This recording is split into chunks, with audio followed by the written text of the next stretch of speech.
Broadcasting live from the Business Radio X studios in Phoenix, Arizona, it's time for Phoenix Business Radio, spotlighting the city's best businesses and the people who lead them.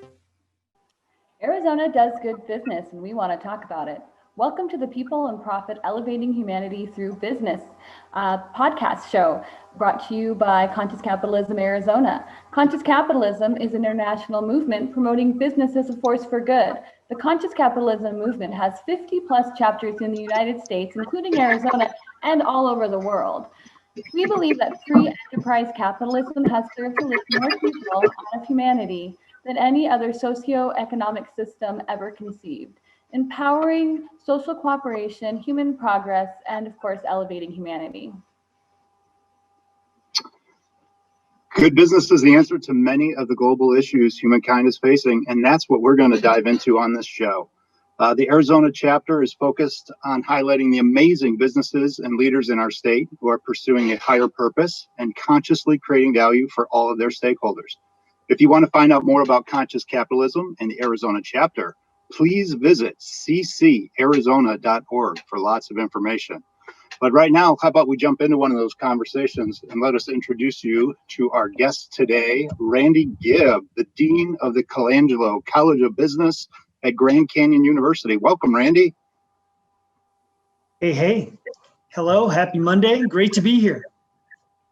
We feel the same way. Sure appreciate you giving us your voice today and share some insights and all the wonderful things happening on your campus there. And we'd also be remiss if we did not share that you are also on the board of our state chapter of Conscious Capitalism. So we certainly appreciate all of your efforts there and how you can kind of weave the story from the big picture, from the chapter perspective, all the way down to how we're planting seeds with our young leaders who are going to be taking over the business world here and have been under your tenure of 6 years with the school. So I'm just curious to get us going. What's it like on campus right now? Obviously navigating pandemic, and you guys have been making lots of changes on the fly over the last several months, I assume. So how's your own practice of conscious capitalism going on campus? Yeah, great. Yeah, timely question. And it's funny, that's what everybody really wants to know is, well, how's the semester going? How are you guys going to teach classes? So we spent the summer planning like everybody. And really, it was our leadership of President Mueller did an awesome job bringing people together. We had these massive collaborative meetings as we considered every possible scenario contingency plan. So we started 2 weeks later than normal to buy some time. Okay. And then the first 3 weeks were online. So there we just bought ourselves 5 weeks before we actually brought the students to campus. So that did two things. That allowed us to learn from all the other universities that were opening sooner, what worked, what didn't work, and it let the temperatures cool down. So then we've pushed everybody outside. So it's worked out very well. We've purchased more shade, purchased more outdoor furniture. We're pushing everybody outside. You know, it's beautiful now here. In fact, it's cold here today in Arizona, right? It's freezing. It's like 70 degrees for the first time in 8 months. We still welcome it. Right? We love it. And then now we've combined it with a blended model where we have some classroom time face-to-face in COVID distance classrooms. So it's 40-50% occupancy so everybody's safer. Everybody's wearing masks, teachers and students. And then they spend some time in our learning management system doing some online work that complements and supplements the in-class time. So we've changed our academic calendar, our teaching model slightly. So we've done a lot, and so far, so good. We had the typical 2 weeks in spike, like every university did, and now it's coming back down. Fantastic. Now, does this give you an opportunity? Because I know some of the things hanging on the wall there is you are looking to inspire servant leadership, focus on ethics and entrepreneurship. And I know from your faculty list that you've got a lot of community business members that help with your instruction. So is this a real time for, case studies to get brought right into the classroom? Like here's where you're going to be challenged as a servant leader, and here's some of the ways that others in the community are navigating that. Is that opening doors for you? Yeah, I love where you're going. So we do have a super strong, important adjunct force of industry business leaders that come onto campus and teach. It's that right mix of some full-time faculty, some hardcore academic researchers, but the longer I'm here, it's like, boy, these industry professionals coming onto campus saying, okay, I teach revenue generation and I do revenue generation, and let me just bring the two together, and here's what I'm doing today. So with that, right, they're sharing how they had to pivot. They're sharing how they're trying to take care of all their employees. I love earlier this summer, right, Bob Chapman from Everybody Matters and Barry Waymiller flat out said, well, what would you do for a family member right now, right? And that's how we have to treat, because I love the phrase, everybody matters. You have to treat your employees like a family member. And so we're seeing a lot of that.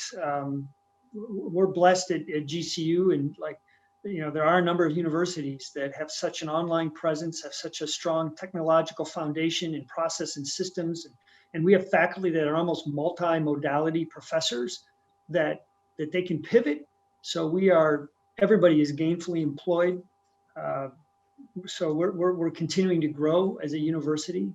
Our Colangelo College of Business has grown significantly just even from last fall. So nobody is we're expanding. We're hiring more faculty, more teachers as we move forward and handle this.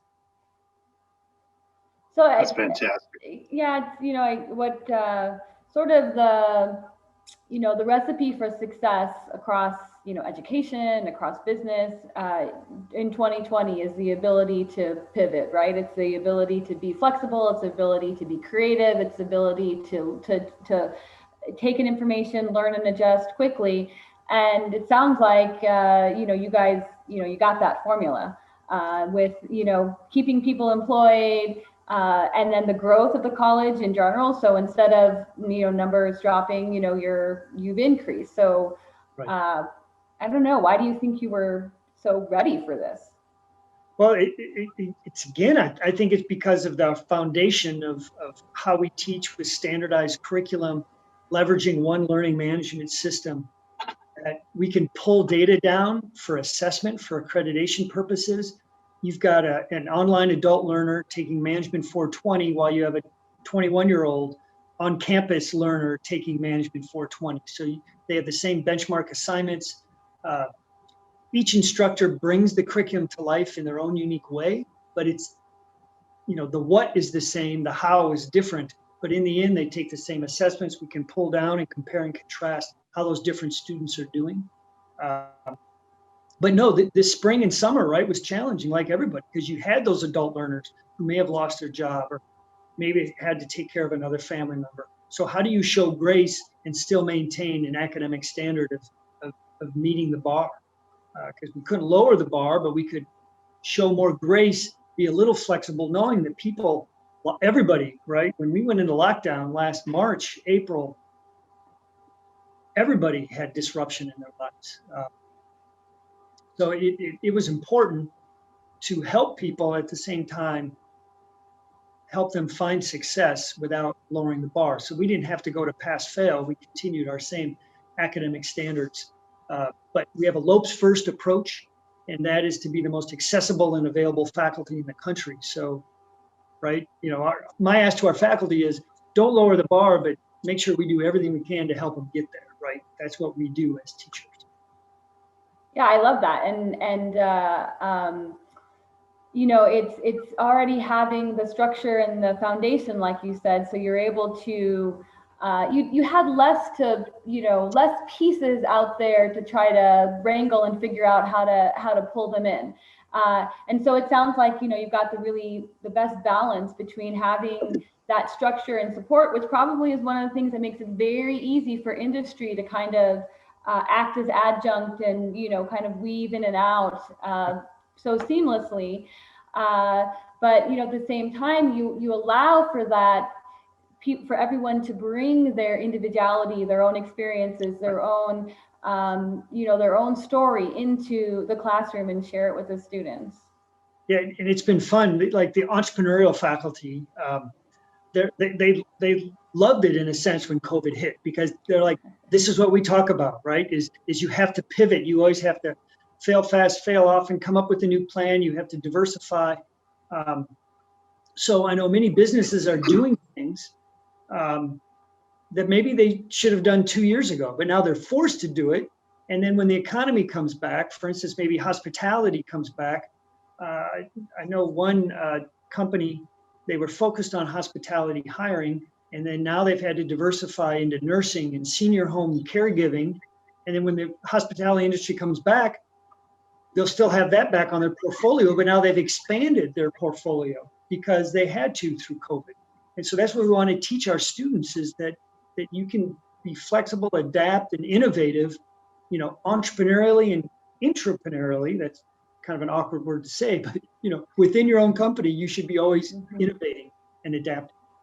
Well, and I'm just, it's interesting too to think about that particular scenario where you're talking about hospitality and how they, pivot to be able to provide some sort of, care, support. Not only have they diversified their portfolio, but it's just interesting to think about how that might also change how they look at hospitality. Hospitality may look and feel a little bit different because we've gotten a lot more personal with people. Like we've had to they've had to look at people from a true family and kind of the lowest level, or even might even say the highest level of, care and concern for your customer. Right. So that's interesting too. And the fact that baby boomers are all retiring, and there's a huge industry there that maybe they were hesitant to tap into, but now it's the growth potential is big. And then meanwhile, then our finance faculty continue to say, listen, despite COVID, the industry sector of finance, insurance, risk, they have continued to hire. There is no slowing down there at all. So we're trying to send a message to the students that, I get it, this is tough times, but being 21, 22 and entering the market, you're in a very good position. So take advantage of what's out there. Yeah, and just I'm sure Jeremy wants to jump in, but I just just kind of want to echo in on industry, finance, and risk. Being a business owner myself and working in industry and very active in lots of different industry groups. Let me tell you, the risk, the insurance, the people that are putting bonds out, for construction projects. Yeah, they are all busy on overdrive and basically coming in to tell us your costs are all going to go up. But, whatever. I can just echo that those people are doing a lot right now. Yep.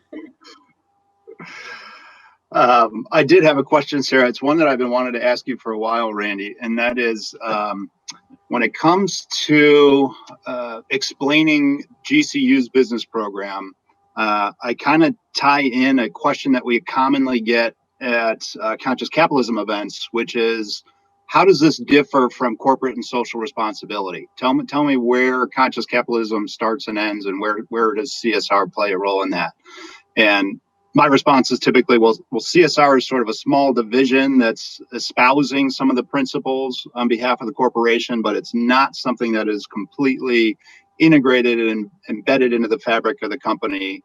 And when I look at GCU's business program, it's not like you have a class or two on ethics or a class or two on service leadership. Like, again, you have woven this completely into the fabric of the program curriculum. And I'm just curious, how did you make that happen? Because I don't see that a lot of the schools. What was the genesis, and what has been the evolution? Well, thanks. Great question, Jeremy. And you're right. I think corporate responsibility came about kind of, all right, we've done real well. We've made all this money and we kind of want to give back, right? And great. And it's awesome. Totally great. Companies are doing that, and philanthropy, right? There's no charity without prosperity, and you need to generate revenue. You need to make a profit and then reinvest those profits back. And if companies decide through corporate giving, right, that's how they're going to pay some of their profits forward and reinvest in the community, that's awesome. But to your point is, and I think Scott McIntosh, right? Great from the start. We want to make sure that we don't wait till we've made our millions as a company, let's say, right? You're a business owner. Let's from the very beginning have a plan of social responsibility. And I think, we can get caught up with semantics, right? Every business does good for society.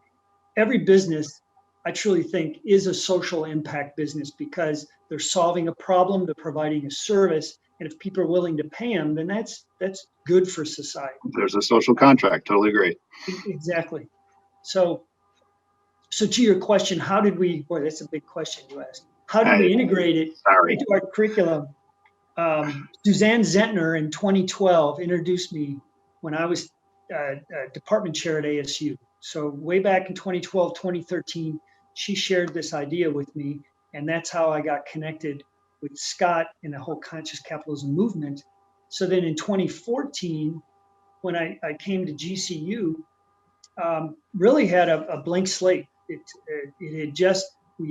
I had just met Mr. Colangelo. It was 2014, and he and I had the challenge of how do you turn this business college that was kind of stuck in the 80s into 2025 and beyond?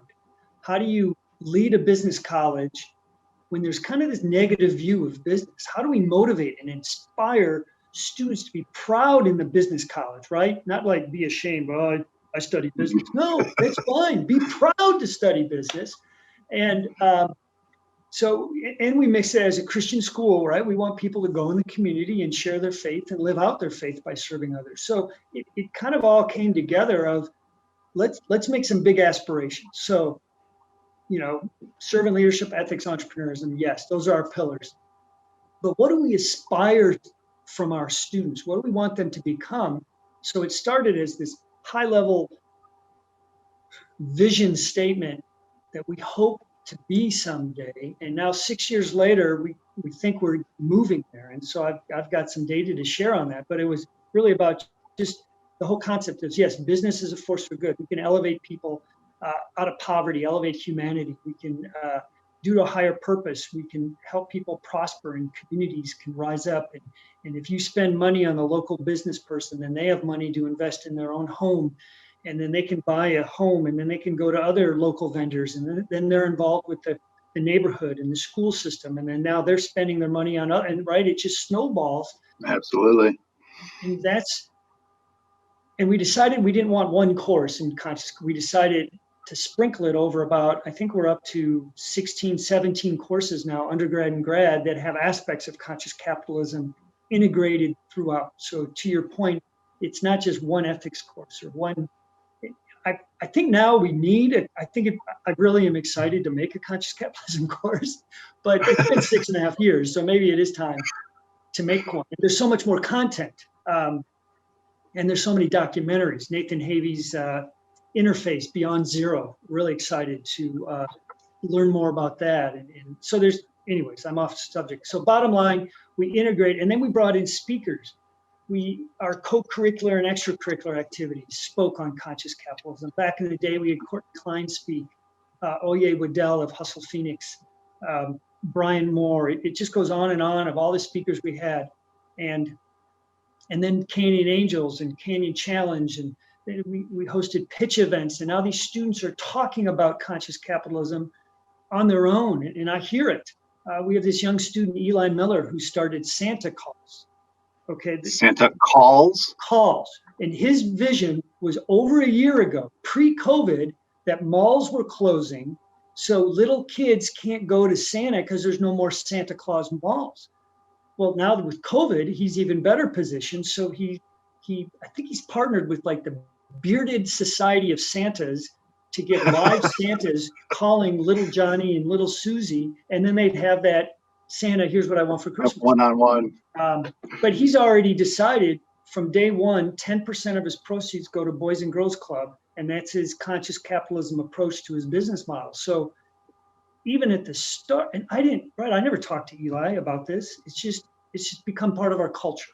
So sorry for that long answer, but it's been a 6-year journey. Yeah, it's been a long journey. We're not there yet, but we're moving the needle.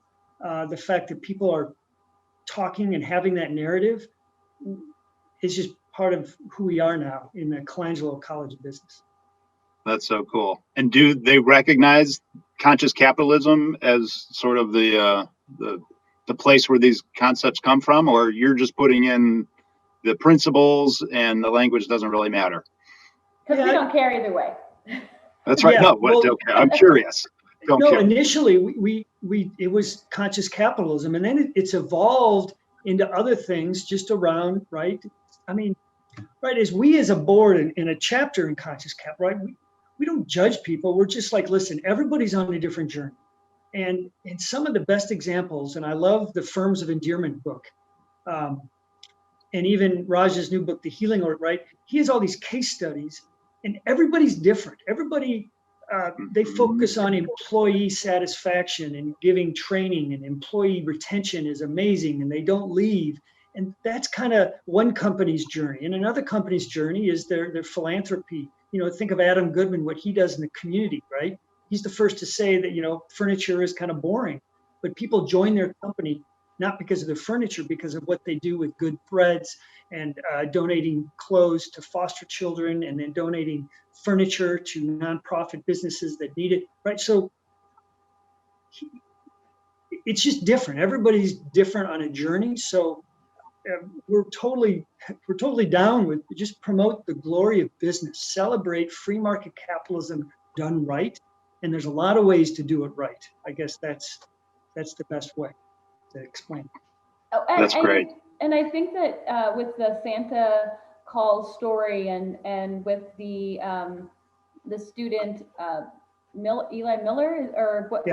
Yeah, that wanting to donate profits, 10% of the profits right off the bat to the Boys and Girls Club. I mean, I just wonder how much of that is actually, intuitive and natural, and that the other way of doing business, it's all about investor return and all that kind of stuff. That was taught, right? So that was taught. That was, probably maybe it wasn't what was natural and isn't, what human instincts, naturally were, especially in a cooperative society. But we were taught that, and we saw a lot of success, a few people make a lot of money over that period of time. And so it seemed to reinforce itself. And yet when you even before, Eli Miller comes into the program and learns about conscious capitalism and is exposed to these ideas, he naturally goes there. Yep. And so I think that a big part of what we're doing with conscious capitalism and GCU is doing with the way that they're teaching business and other places are as well, is connecting with what's natural and intuitive as human beings when we remove, I'll just say, the lie of the separation and the competition and the if you win, I lose mentality that kind of comes from it's just all about profit only, or the only stakeholder that matters are your investors. So I think that's pretty cool. And I actually think that a lot of times you feel that from college students, and as long as we don't strip away that idealism or that natural instinct to want to help each other, well then we can continue to do business in that way. Right. And I like the credos of conscious capitalism is talking about a human social exchange, right? Where we assume, because I like what you were just saying, Sarah, it was such a optimistic view of humanity, of people through the social interaction and cooperation. And that's truly what we can do. So, going back, Jeremy, to your question earlier about how do we integrate it? Well, early on, we had Raj Sisodia speak at GCU back in 2015. So that was like an example of a major event that to really, here's the man himself speaking so articulately about how business can be different. And in one of his slides, because it's funny, I've been to enough events where I hear people say, well, those business schools, right, they're teaching it, right? And I'm like, well, wait a minute. Why are you talking about us? So, and even in one of Raj's slides, he has business schools should address the power of purpose and the wisdom and mechanics of aligning and integrating stakeholder interests. So that was back in 2014, 2015. I don't think he still uses that slide anymore because I think he's seen the evolution of really, you know, like throw down with Bobby Flay, throw down with Raj Sisodia, right? Challenge business schools to start talking about the context of business, because it is just good business. It's nothing new. It's a new narrative that's needed today for the type of students we have. Because let's face it, business needs to change. Society expects more from business. Government can't do it alone. Government cannot fix everything going on with COVID in the world. We had so many businesses who pivoted, who stood up and they said, well, we can start making masks, shields, nursing gowns and equipment, gloves, right? I mean, people pivoted and businesses can do it much more quickly than the government.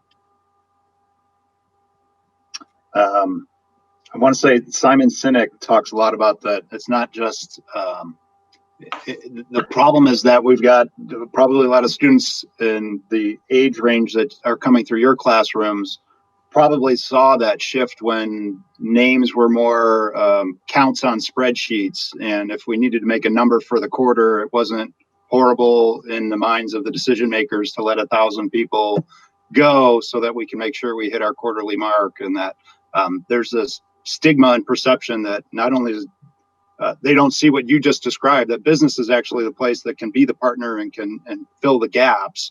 But even more so, it's doing the harm. It's the one that's putting the people in the face of challenge throughout COVID or throughout any period of time, just in general, as you're an exchangeable commodity. And I can get another human in that chair at any time when I need it. And that narrative of business has been another thing we need to counteract. That's been painful. So did you say you had some information on that? On the views of capitalism and yeah. So really I came here in 2014 again with this challenge of how do you lead a business school in an environment that doesn't seem to have the best view of business, right? And so we started this effort with integrating conscious capitalism, and then in I want to say May of 2016, the Harvard Institute of Politics came out with a study. And in the study, in the big Time magazine cover, Questioning Capitalism, was the survey that said that only 19% of millennials identify themselves as capitalists, and only 42% support capitalism. So one of the richest, most successful countries in the world, only 42% of millennials support capitalism. Well, that really intrigued me. I was like, surely we have to be doing something different here at our College of Business. Are we? Or are we part of that 42% is our students? So I really looked at that study, and one I found, I think it was 165 question survey, is the Harvard Institute of Politics survey. And it was a bear of a survey. I looked at the questions. I was like, oh my gosh, I mean, talk about survey fatigue. And so they're talking about nationalism and politics, and 2016 was 4 years ago. It was not as bad as now with the election coming up and all the divisiveness in the country, right? So I just could imagine what the survey takers, when they hit question number 85 and they asked about patriotism, nationalism, socialism, capital, you know, how many isms can you keep track of? There's probably a Ferris Bueller joke in there. Yeah, I'm sure. But so the point was, let's do a survey here at Grand Canyon University and see where our College of Business students are. So we kind of based it on that with a couple questions, but it was like 13. It was 13 basic questions, of which the first half were just, who are you? How do you take your classes? What's your age group? And so we asked, do you support capitalism? Do you, here, I'll get the questions. Do you agree capitalism can bring people out of poverty, that free markets can improve your community, business profits can be reinvested to help others, and have you ever heard of conscious capitalism? So those are the questions we asked back in 2018. And then we did the survey again about a month ago. So 2020. So we came at 14, at 16, came across the Harvard survey, then 18, we did our own little mini version and then did it again, replicate. And what's pretty, we're still diving into all the data. So we've got an N of about 1,500. And it's pretty impressive that the ground students here, so really the group I was really interested in, the typical 20-year-old living on a campus, 72% support capitalism. 60% support the fact that capitalism can bring people out of poverty. 75% feel free markets can improve our community, and 94% see business profits can be reinvested to help others. And those were all uptick from 2 years ago. So pretty cool data. Yeah, I know it's a goofy little survey, but it's fun to just take a temperature check, right? Are we doing what we think we're doing? Are we moving the needle in the direction to promote this belief that right, entrepreneurs and business can create and capture value for society? Couple thoughts of, I think capitalism just as a term is really the struggle. And we've talked about this, right? In Conscious Capitalism, chapter. Because 17% declined to answer that question. So they didn't want to go with socialism, but they hesitated on capitalism. So I mean, that's a big chunk to decline to answer. And yet when it comes to free markets can improve our society, we're at 75%. So if you use free markets or profits or some other term as opposed to capitalism, I don't know, what do you guys think of those results? It's true. It's a marketing issue. We need a new label. Those numbers are really profound, though, especially compared to that national survey you referenced. I mean, that's significant and encouraging. Right. It's very positive, encouraging. But I get it. All right, you could pick it apart. Confounding variables. Our population is not diversified, so we would need to extend this to many other universities. But it's just a quick in-house temperature check of where we are, and I think it would be a fun project, right? To take all the Arizona universities, bring in U of A, ASU, NAU, Embry-Riddle. Let's see where everybody is. That's a great idea. But that'd be a lot bigger project for another day. That's all right. That's a little weekend excursion. Yeah. Yeah, it sounds like a good project, though. I think well, let's see where it goes. Right? It is interesting, that free markets is a comfortable term, and capitalism is an uncomfortable term. And like Jeremy said, yeah, we have a marketing or a branding issue, and it's a kind of a funky subject, because the reality is that it is capitalism, and capitalism works great. I mean, obviously, no matter what system you work within, or anything that you're doing, you have people who do it well, and you have people who do it poorly. You have people, and the people that are doing it well generally, it reflects positively back on whatever system organization that is, and ideally it's beneficial to others. And the same thing when it's done poorly. And so yes, if we had Mike Jones, our VP of marketing, on here, you'd probably tell us that we gotta you always gotta work on your brand, and of course, obviously the path of least resistance generally can get to where you want to go quicker. But it doesn't take away from the fact that it is capitalism. And so I struggle a little bit with, it's a branding problem. It's like, well, I guess, or it's an education problem, and yeah. So, and obviously we just want to get where we want to get. So I'm, not necessarily going to say, we've got to fix them and not, fix how we call what we call ourselves, or, capitalism in general. But at the same time, it's like, but it is capitalism. So. Right. And then you've got, and it is interesting that they're still searching for a term, because this summer, right, through COVID, so many different articles were written by many very smart and eloquent people. And they used, woke capitalism, stakeholder capitalism, I think Larry Fink had accountability and transparent capitalism, conscious, right? There's all these different forms in terms. Again, it doesn't matter, right? It's just this movement towards some form of economic system where we can just do it right. And you put out great risk, profits are made, you generate revenue, profits are made, and how you make your money matters, and how you reinvest those profits is what matters. And so many companies are doing it the right way. And that's what we want to continue to highlight, that I love Laura Roberts. Her purpose and stakeholder, her Pantheon Enterprises purpose is to innovate responsibly through conscious chemistry to sustain better life for people and our planet. And then her quote on her website is, "I look at the earth as one of our stakeholders." That's pretty cool. Does she need to make money? Yes. Is she making money? I'm assuming so. But I know she spends a lot of time coming up with R&D to make conscious chemistry. Exactly. And we really want her making money because me, and I'm assuming, everybody else is on board with me here, but, we really want her making money because I want conscious chemistry. Pharmaceuticals and chemical additives and, processed food.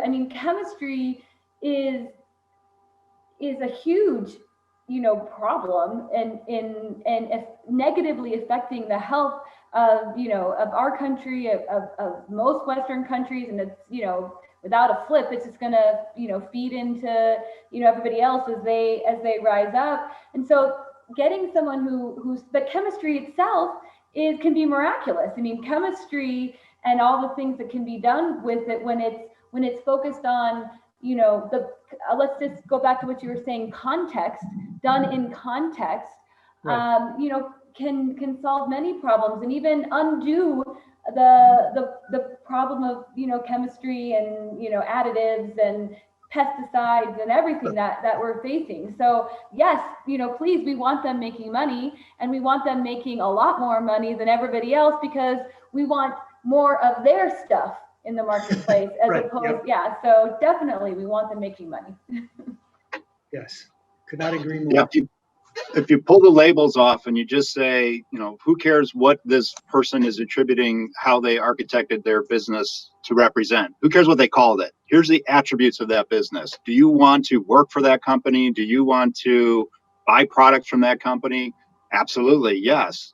Same, the socialism, capitalism discussion, like remove the means of production from the conversation. At the end of the day, you still need to create. And so how would you rather those powers that be, if you will, whether it's a board of executives or whether it's a government entity, how would you like them to go about making that happen? Well, we want them to care about people, and we want them to make things responsibly and be considerate of future generations.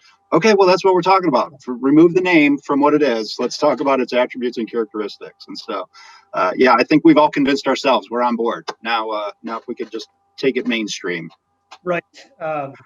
And you guys both just made me think of that beyond zero, right? And what an amazing, when you think about carpet tiles and Ray Anderson and his leadership of interface. So I'm going to put in a cheap plug for Nathan Havey's documentary, right? When you think about carpet tiles and the glue, that could not have a worse product environmentally, and the footprint on our environment. And then how they've changed completely to where they're almost, I think 96% of everything they do is eco-friendly. And then their goal is beyond zero. They want to get to the point to where their production of these eco-friendly, no longer glue-used carpet tiles is contributing back to the environment. So beyond zero in a positive manner, just like if you planted a tree, right? Absolutely. They're doing it, right? So if they can do it, maybe more companies can do it. So I'm excited for students to start watching that documentary and bring in this educational aspect of it, and integrate that kind of thing into our curriculum down the road.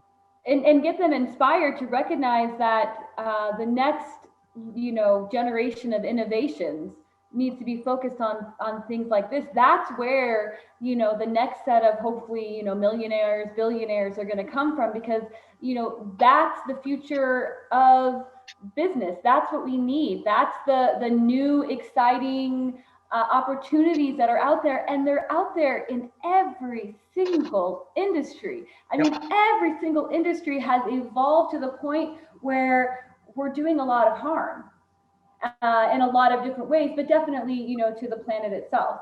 And so the big innovations, the big money is going to come from the people, the companies, the entrepreneurs who are focused on that exactly. Yeah. Yep. So, get them out there. Come on, on, Randy.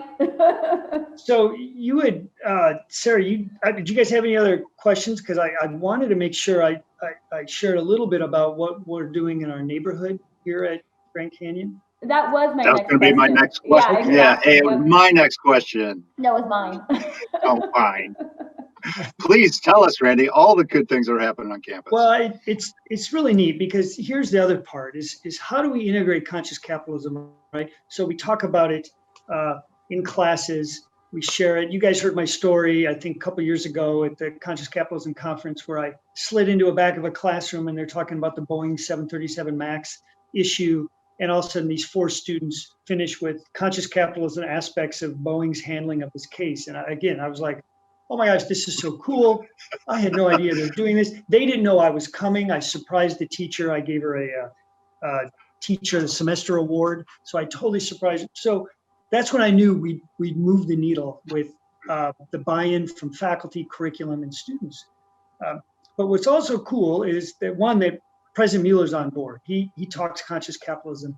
He's modeled it. He didn't even know he was doing it right before. He didn't know it had a name, with really the stakeholder involvement of this university in the West Valley. We could have put it other places, but we decided to invest here well over $1 billion in infrastructure, buildings. We're building 3 more dorms for next fall. We just, we're going to have 30,000 people, 40,000 people on this campus in West Phoenix, right? So super excited, but we're not going to just do it alone, right? We're not going to just put up a wall and build this beautiful campus. So the 5-point plan has been around, I think, for 6 years now, maybe 7. And it's all about job creation. So there used to be maybe 2,000 people coming to the West Valley to come to work. And now we have, I think we're up to 13,000 or so. 13,000 jobs. So people coming here, spending their money, driving, getting gas, getting lunch. So economic drivers to turn a community around, that's huge. We've started 11 new businesses. So again, I love sharing the story. I was week 1 in my job, College of Business here, trying to figure out what I'm going to do. And then I get a call and said, oh, we just bought a hotel, figure it out and start a hospitality program. I was like, okay, I'll get right on there. As a good servant leader, I hired somebody who knew what they were doing, and I stayed out of their way, right? So the GC Hotel, which we renovated, gutted, fixed up, built a restaurant. GCU took over the Maryville Golf Course. We have our own coffee company, pizza company, merchandising company, advertising company. So we're creating our own enterprises. And we haven't raised tuition in 12 years. And that's part of the whole model. Because to make education affordable or accessible to everyone, it has to be affordable. So we're pretty proud of the fact that here in the West Valley on our ground campus, we have 28% Hispanic students, because that is who we are here in the West Valley. And they can attend, there's no special program. The higher your GPA, the less you pay. That's our tuition model. So we're attracting better and better students who can afford to come here. It's the same price in-state or out-of-state. Making neighborhoods safer. We've invested $2.2 million in the City of Phoenix Police Department to lower crime. Crime is being pushed out of this area. We're eliminating it.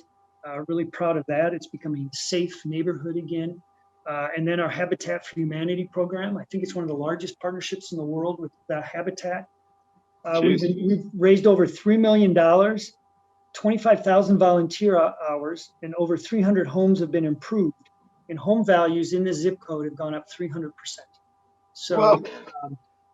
neighbors, so it's pretty awesome. Every weekend you've got purple shirted kids. Okay, not during COVID, but before and after it will return. Purple shirted kids and faculty staff on the weekends. It's so amazing what 30 people can do to a home in about 3 hours in terms of painting, landscaping, construction projects. So it's just super cool what our project with Habitat has done. And the goal is 800 homes. So 800 homes right here in the West Valley.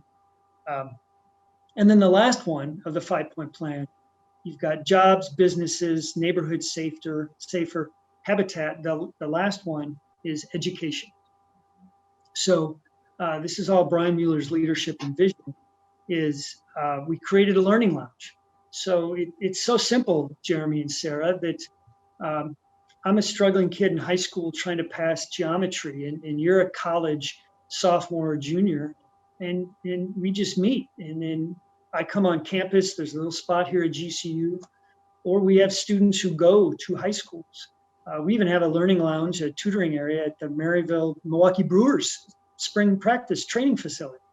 They partnered with us and they built. So it's just a place for two people to come together, and you start tutoring me on my math. Then you start helping me with my writing.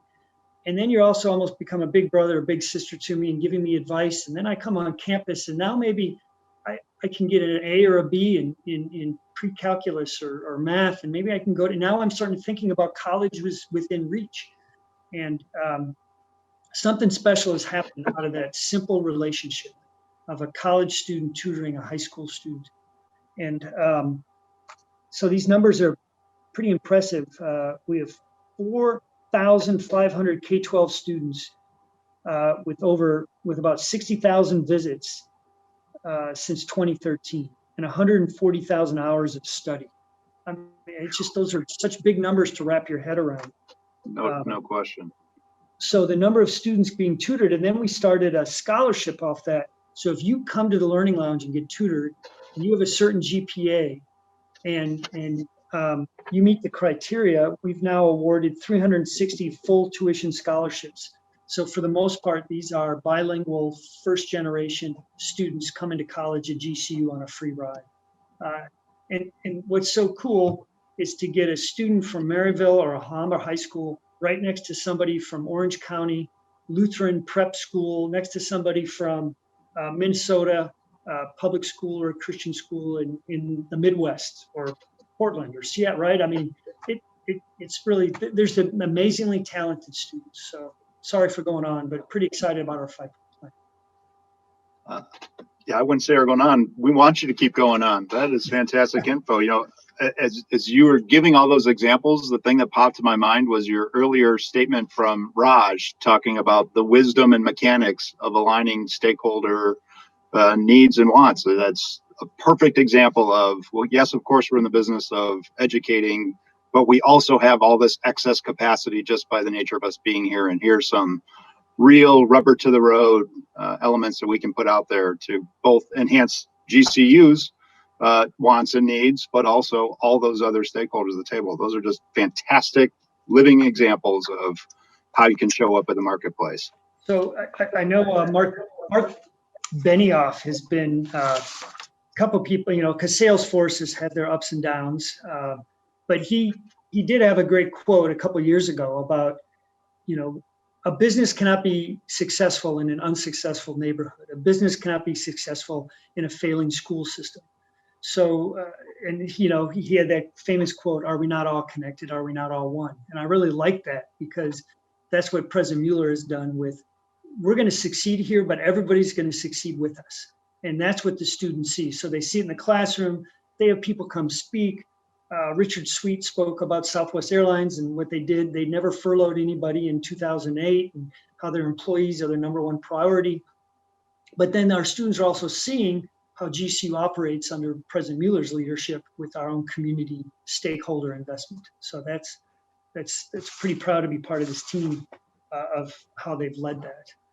Well, and it's defining success. I mean, so we're going to succeed, but everyone else is going to succeed around us. Well, now we're saying that's what success is. We can only succeed when everyone else around us is also succeeding. And that, of course, is the stakeholder orientation model, and it's the servant leadership, rising people up. But I love it. And I think that's, what Mark Benioff was, I think it's probably what he was trying to say. Oh, yeah.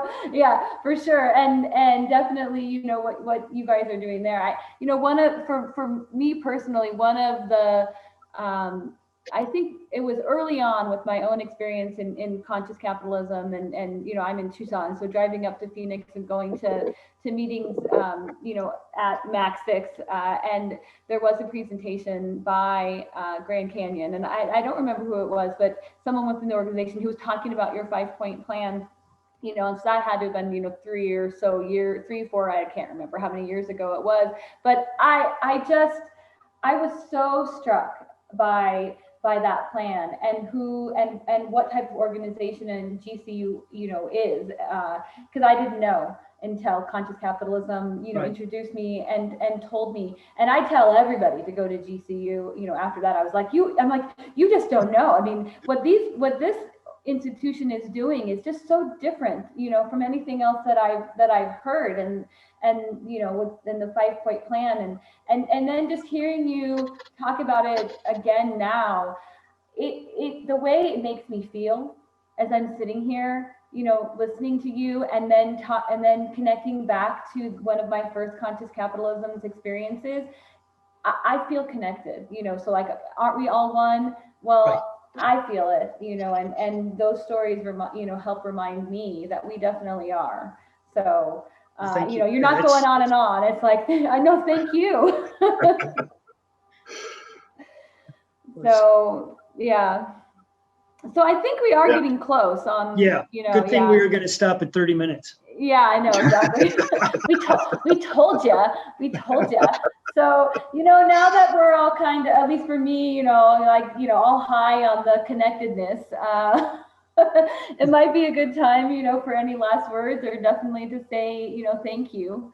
Jeremy, anything that you wanted to, last questions, or, things you wanted to ask, or, I know we did want to talk a little bit about what a great guy you are personally and everything that you've done, but we probably don't have all out of time. But yeah.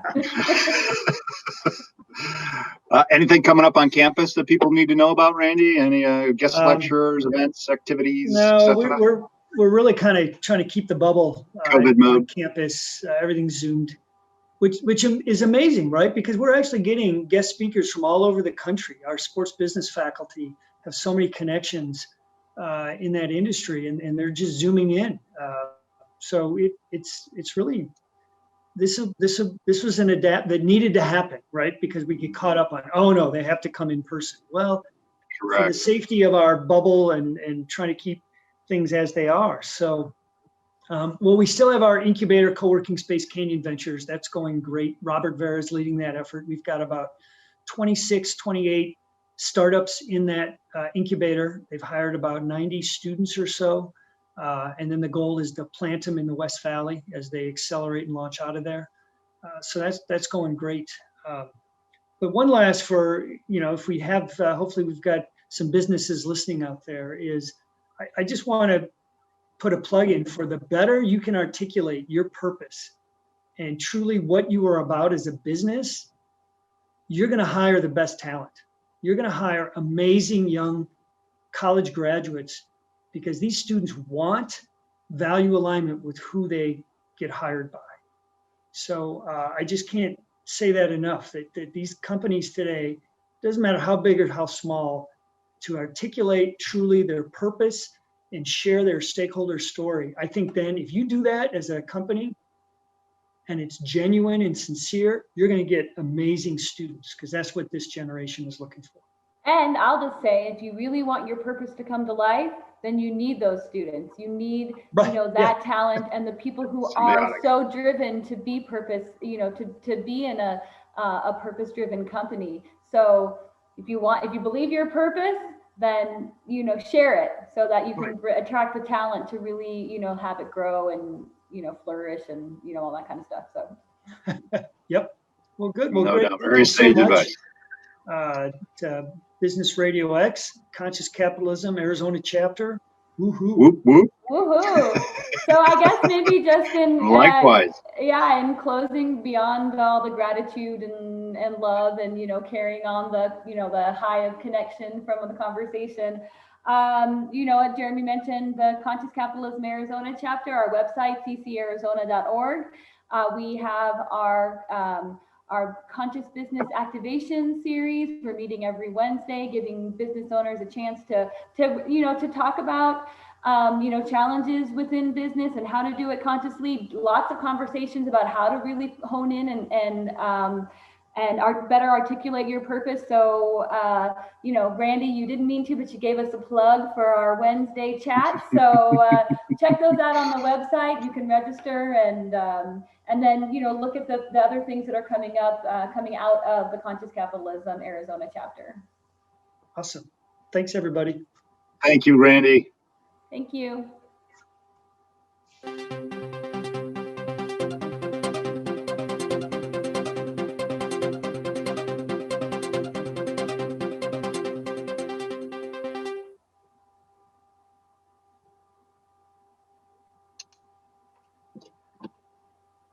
We are off air, people. Yay. See, right at 30 minutes. So Karen, yeah, right at 30 minutes. That's right.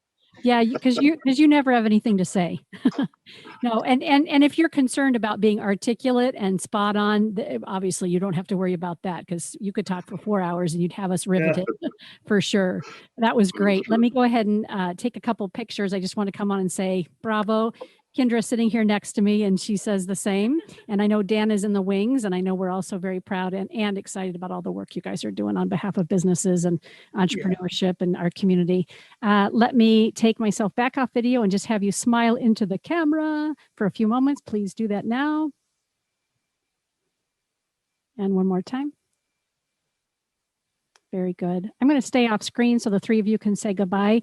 But just a reminder that this will be a podcast once it's been mastered and we add the information. Oh, and on that note, Randy, I'm going to have them just repurpose, my team in Atlanta, just repurpose the information you've submitted in the past. If when you get the podcast publication and you see that you want to update something in the bio or the organizational description for GCU, just email Angie at Business Radio X and just say, hey, could you get this new link or change it out for this, and she'll take care of that for you once you receive it.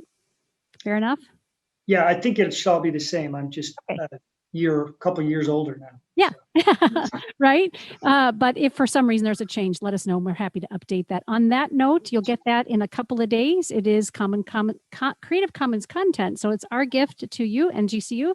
Please use it however you'd like to help with marketing. And of course, CCAZ will do that. And so will Business Radio X as well. I'm looking at Kendra. Anything else for you to add? She's shaking her head no with a big smile. I'll close out the window once you guys are done saying goodbye. Thank you again. Yeah. It's great to be with all of you.